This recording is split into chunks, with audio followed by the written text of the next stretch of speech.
राम दोस्तों। तो अब तक हमने मेवाड़ के 6 राजा पढ़ लिए। अब हम 7वां राजा पढ़ते हैं, राणा लाखा। कौन सा? राणा लाखा। राणा लाखा को हम लक्ष्य सिंह कहते हैं। क्या बोलते हैं? लक्ष्य सिंह।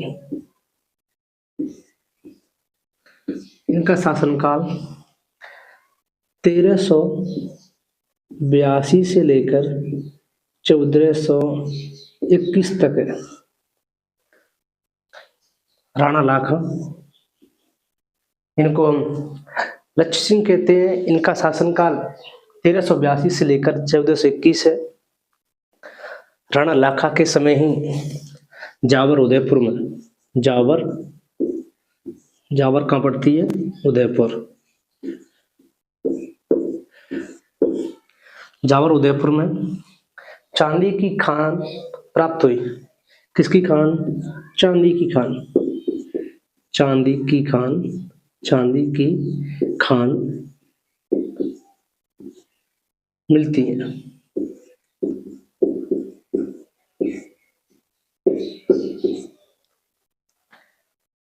जावर उदयपुर में चांदी की खान मिलती है, प्राप्त होती है राणा लाखा के समय। आपकी जो पिछोला झील है, उसमें जो मेरी नटनी है वो इधर से रस्सा डालने के बाद उसको पार कर जाएगी। तो लाखा ने कहा कि ऐसी बात तो नहीं है कि पिछोला झील जो बनी है ना, वो ऐसे रस्सा डालने की बोल रहा था, जिस पे जो नटनी थी वो ऐसे चल के पार हो जाएगी। क्या होता है, तो राजा ने शर्त लगा दी कि अगर तेरी नटनी है अगर इस झील को, पिछोला झील को पार करती है तो हम आधा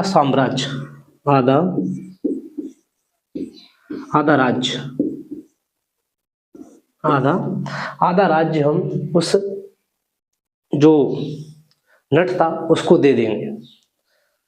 तो अगले दिन शर्त के लिए पिछोला झील में जो तिरछा रस्सा डाला गया और राजा बैठे। तो नटनी जब उस पर चलना शुरू किया तो सभी राजा जोर जोर से हंसने लगे और उसके जो मंत्री भी थे वो भी तालियां बजाने लगे। जब आधे रास्ते पर नटनी पहुंची तो राजा के मन में विचार आया कि अगर नटनी ने इसको पार कर दिया तो आधा साम्राज्य ले लेगी। तो उन्होंने मंत्रियों से कहा कि आप लोग हंस तो रहे हो, पर आप लोग आधे हो जाओगे, आधे मेरे हो जाओगे और आधे नटनी के हिस्से में चले जाओगे। तो वहां पर कुछ विद्वान मंत्री बैठे, तो उन्होंने कहा कि महाराज एक व्यवस्था तो हो सकती है। तो उन्होंने पूछा ऐसी क्या व्यवस्था हो सकती है जिससे इस नटनी को रोका जा सके। तो उस मंत्री ने कहा कि महाराज इसका जो बेटा है, इस नटनी का जो बच्चा है,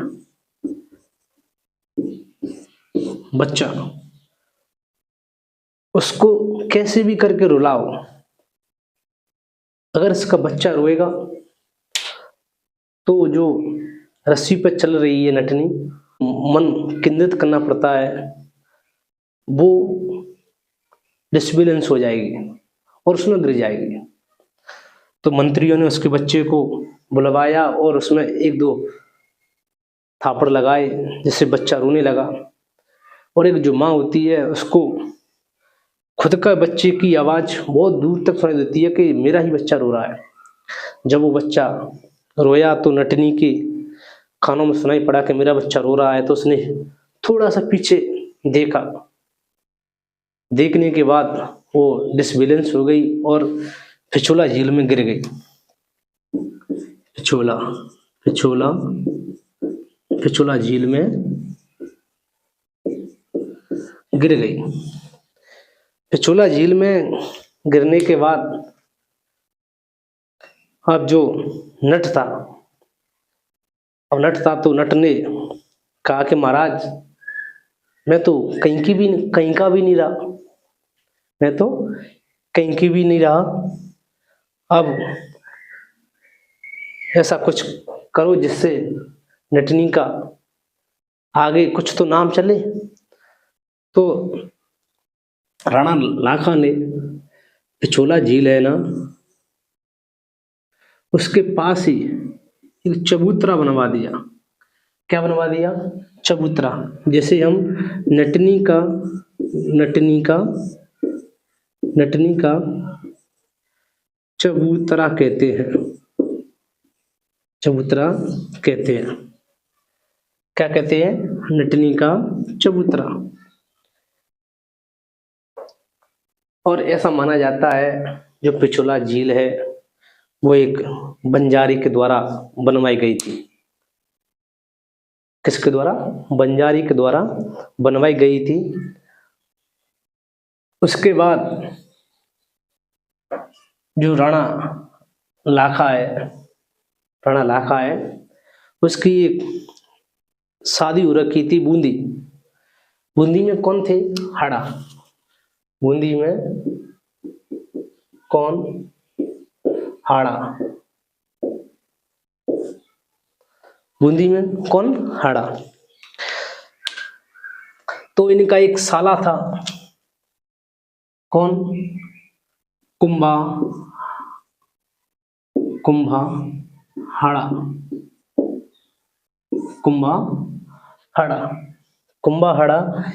कुंभा हाड़ा राणा लाखा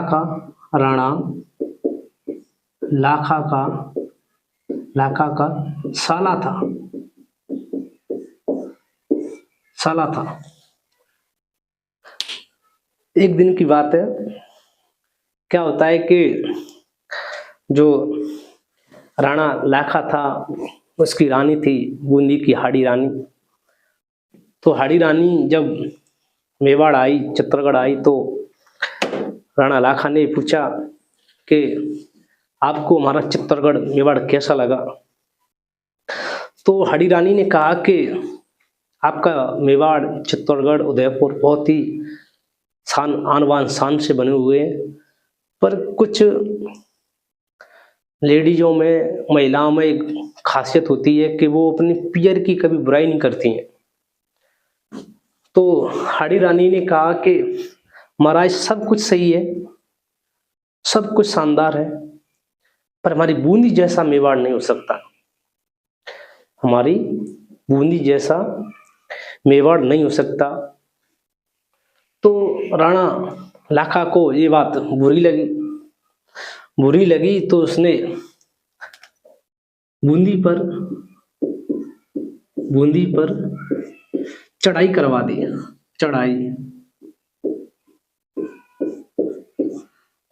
चढ़ाई मतलब सेना से बुला के बूंदी पर आक्रमण करना है।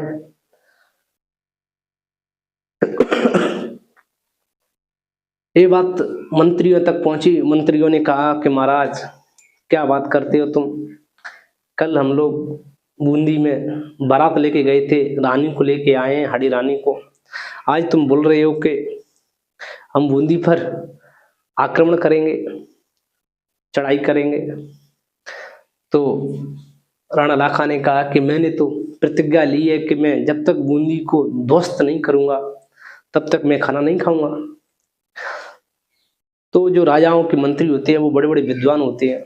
तो एक मंत्री ने कहा कि महाराज एक व्यवस्था हो सकती है, हम मेवाड़ में एक बूंदी के नाम से नकली किला बनवाएंगे, आप उसमें मतलब धनुष से मार देना तीर, सो वो गिर जाएगा। तो राणा लाखा ने कहा कि ये बात सही है, तो इसको कल करते हैं। ये बात कुंभा को पता चला कि जो राणा लाखा है वो नकली बूंदी को पराजित करना चाहता है। नकली बूंदी, क्या? नकली बूंदी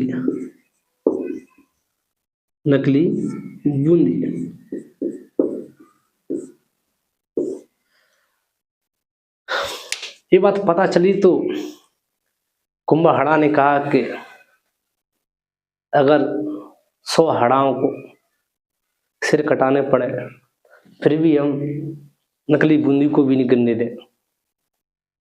तो जब सुबह राणा लाखा सेना लेकर रवाना हुआ नकली बूंदी के किले को गिराने के लिए, तो कुंभहड़ा सुबह ही पहुंच गया पहले से ही किले के अंदर। जैसे ही राणा लाखा ने धनुष बाहर निकाला उतने में ही कुंभहड़ा ने उधर से तीर चलना शुरू कर दिए।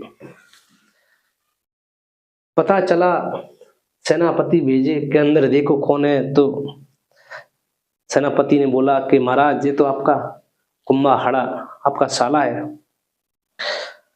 कुंभहड़ा को बार बार मना किया, समझाया कि इसे बूंदी के किले को गिर जाने दे। कुंभहड़ा ने मना कर दिया कि मेरे जीते हुए और बूंदी का किला गिर जाए, भले नकली है पर है तो बूंदी का ही किला, ऐसा हो नहीं सकता। तो राणा लाखा ने कहा कि कुंभहड़ा को मार दिया जाए। उसके तत्पश्चात कुंभहड़ा को मार दिया। जब जो नकली बूंदी का किला था वो ध्वस्त किया। अब इससे हम पढ़ते हैं राणा लाखा के बारे में। राणा लाखा के बारे में, मेवाड़ में कौन थे? गोहिल। मेवाड़ में कौन? गोहिल वंश। गोहिल वंश, ठीक है ना। मारवाड़ में कौन? मारवाड़ में कौन? राठौड़ वंश। राठौड़ वंश।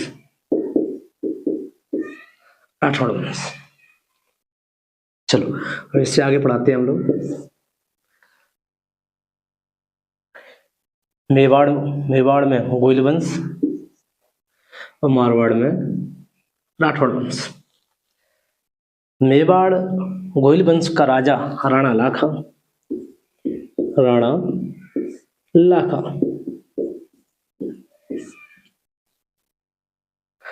मारवाड़ में राठौड़ वंश का जो राजा था वो था चूड़ा। कौन? चूड़ा।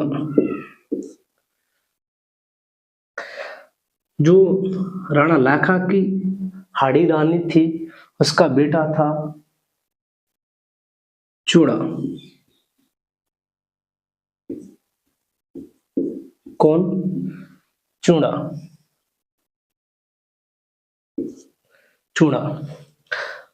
गोहिल वंश का राणा लाखा का बेटा चूड़ा, हाड़ी रानी का पुत्र, ठीक है। मारवाड़ का राठौड़ वंश में का राजा चूड़ा के एक पुत्र एक पुत्री थी। एक पुत्र एक पुत्री थी। पुत्री का नाम हंसाबाई। कौन सी बाई? हंसाबाई। पुत्री का नाम हंसाबाई। पुत्र का नाम रणमल। पुत्र का नाम रणमल। अब इससे आगे हम बताते हैं कि इतिहास में क्या क्या हुआ, क्या क्या नहीं हुआ। मेवाड़ गोहिल वंश राणा लाखा का पुत्र चूड़ा और मारवाड़ राठौड़ वंश का राजा चूड़ा के एक पुत्र एक पुत्री। पुत्री का नाम हंसाबाई और पुत्र का नाम रणमल, ठीक है। अब हम पढ़ते हैं कि मेवाड़ से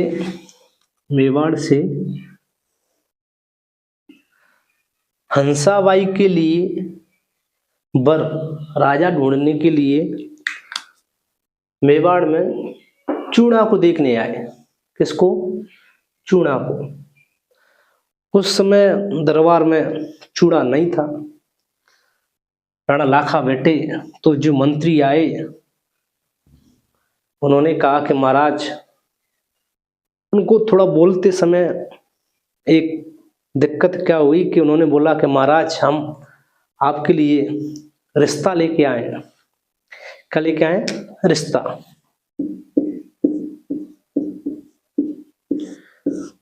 रिश्ता लेके आए हैं। तो राणा लाखा जोर जोर से हंसने लगा कि 60 वर्ष की आयु में, 60 वर्ष की आयु में भी रिश्ते आने लगे हैं। तो जो मंत्री थे मारवाड़ के, उन्होंने कहा नहीं महाराज, आपके लिए नहीं है, आपके जो राजकुमार हैं चूड़ा, उनके लिए लेके आए हैं। तो होता क्या है कि अब जो मंत्री वहां बैठे थे वो हंसने लगे राजा के ऊपर, हंसने लगे। तो मारवाड़ के मंत्रियों ने कहा कि अब जो हो गया सो हो गया, अब तो हम विवाह हम सीधे राणा लाखा से ही करते हैं, राणा लाखा से करते हैं। तो जो मारवाड़ के मंत्री थे, मारवाड़ के मंत्री, उन्होंने कुछ शर्त लगी, उन्होंने कुछ शर्तें रखी कि महाराज, आपका जो विवाह होगा हंसाबाई, उसका पुत्र आपके बाद राजा बनेगा, गद्दी पर बैठेगा। राणा लाखा था, उसने चूड़ा को बुलाया और चूड़ा से पूछा कि ऐसी ऐसी बात हो गई है। तो चूड़ा ने कहा कि जो मेरे पिताजी का आदेश होगा वो सर्वपल्ली रहेगा। तो उस दिन जो चूड़ा था उसने कसम खाई कि मैं नहीं, जो मेरी सौतेली माँ हंसाबाई है उसका पुत्र ही अगला राजा बनेगा। इसलिए चूड़ा को मेवाड़ का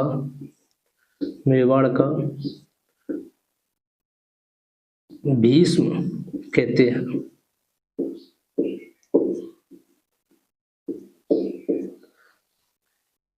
चूड़ा को मेवाड़ का भीष्म कहते हैं, मेवाड़ का भीष्म कहते हैं।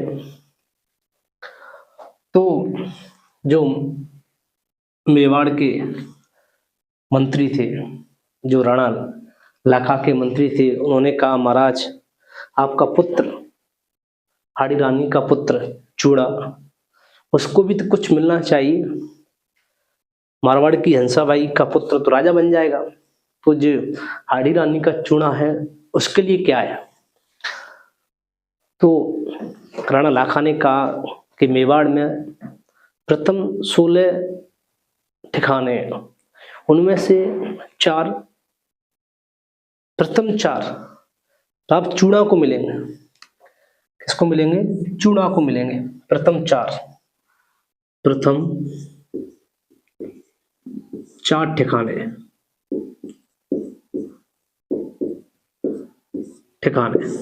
प्रथम 4 ठिकाने चूड़ा को मिलेंगे। उसमें सलूमर भी शामिल होगा। कौन शामिल होगा? सलूमर। वही सलूमर जो 2023 में एक जिला घोषित कर दिया गया है, आज की तारीख में जुलाई है, उसमें सलूमर भी शामिल रहेगा। ऐसा कहा जाता है कि जो सलूमर का सामंत होता है वो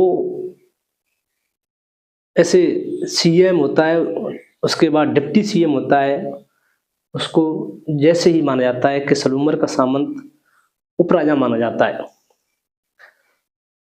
राजपत्रों पर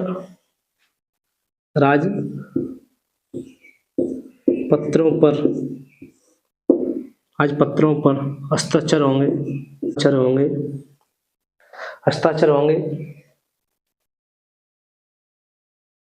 और जो मेवाड़ में राजा बनेगा उसका राज तिलक करेगा।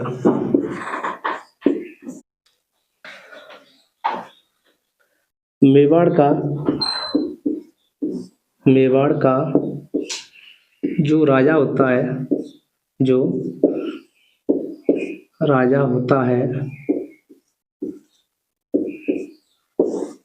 अगर वो राजधानी में अनुपस्थित रहता है, मेवाड़ का जो राजा होता है वो राजधानी में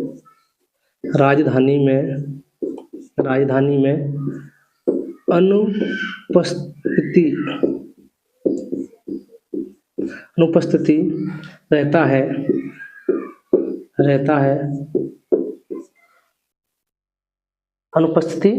रहता है तब तक जो सलूमर का सामंत होगा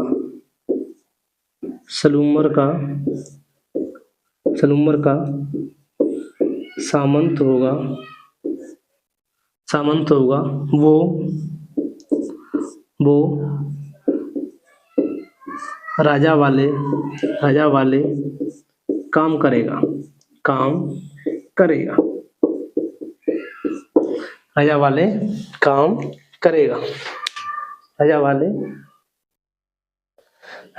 काम करेगा।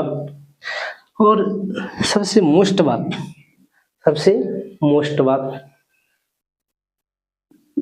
कि एक राज्य में दो सेनाएं होती हैं। राज्य में दो सेनाएं। अब आप पूछेंगे कि दो सेनाएं कैसे? एक होती है हरावल, एक होती है चंद्रावल। एक होती है हरावल।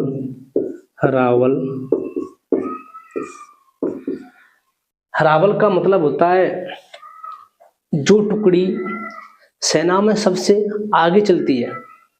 सेना में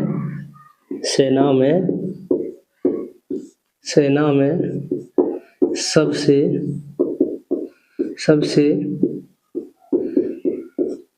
आगे रहती है।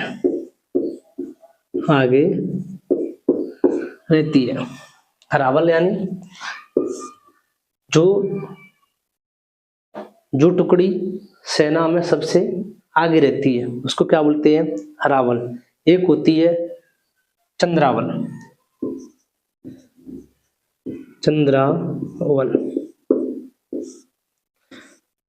चंद्रावल सेना में पीछे रहती है।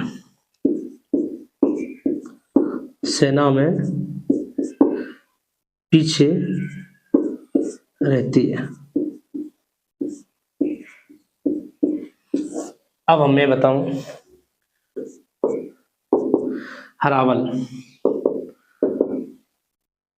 हरावल मतलब सेना में आगे रहने वाली टुकड़ी। हरावल के हकदार सिर्फ सलूमर के सामंत थे।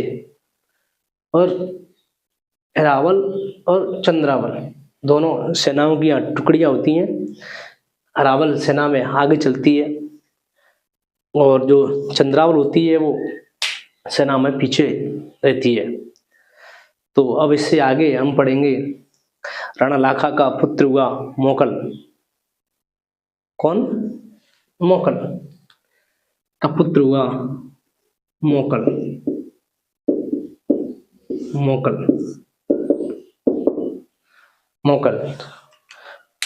और हंसाबाई का